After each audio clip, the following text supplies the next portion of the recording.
Darragh, final week in Dublin once again, you're on the main card. How are you feeling? Hungry. I'm excited, it's good to be back in. It's just great knowing I get to fight in a couple of days, get this weight cut over with, and that's the fun part. Fighting 155 again, once again. I know you kind of jumping down through your fights. It's a win fair. There is. I prefer lightweight. I had to go down and test featherweight because it was always in the back of my mind, if I'd be better suited to it. And I tested it. It wasn't a bad fit, but I think 155 does suit me better. As you're talking your opponent today, you've got a big finish rate. Are you expecting a fast start? We have a game plan to deal with it, so I'm not too sure how it's going to go right off the bat. It's either he's going to do one thing or another to how I react, so we'll see. But I'm prepared for everything you bring. You brought a lot of crowds, which is like in the last few years through Bellator. Being on the main card must be a nice feeling after kind of being on the prelims for the last few years. Yeah, I didn't expect to be on the main card, so it's a nice treat getting more. There's more eyes on me, so it's that's always a good thing. Yeah. All right, Darragh. So you're bouncing between the weight classes a little bit. Do you find a difference in the preparation? Does it affect how you perform during your camps? When you go from featherweight to lightweight? There wasn't too much difference in the preparation. I just feel like I'm a wee bit stronger, quite a bit stronger at lightweight, more explosive and a wee bit more durable. So I was about to say durability as well. That probably comes into it, yeah. So that's and. The main reason I moved up is it's miserable making it. It's 10 weeks of hard diet, and I'm starting camp when I was featherweight. Starting camp 82 kilo, getting down to 66. It's a bit much. Yeah. So you're looking to stay at that way going forward. Yeah.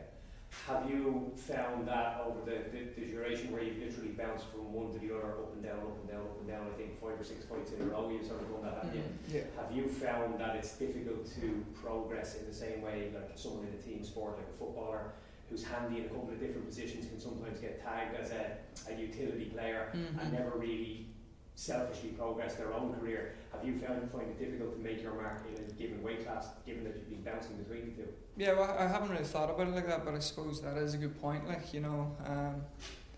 think that my performances at featherweight weren't, they were okay, that they weren't spectacular by any means.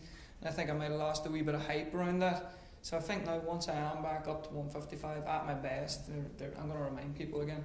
Okay, so you're going to stamp your flag here in this division. Yeah. Do you have an idea of what you would like to do, when you would like to fight again, even who you would like to fight next once you get your hand raised here on Saturday night? So they asked me next door there, the Paris card's November, so I'd really like to get on that, take out a French guy now and stake my claim to a spot in that card, so yeah, nice one. And so, sorry, you're probably sick of being asked about hopping weight classes, but what was kind of your thought process behind hopping between? Was it kind of to feel out which weight class you're best at, or were you just taking fights as they come, or what was the story there? No, when I went down, it was because my amateur career mostly was spent featherweight, and as I said, it was on the back of my mind, if I would be better suited to it. So I went down, tested it out, give it a year. And back up. Fair enough.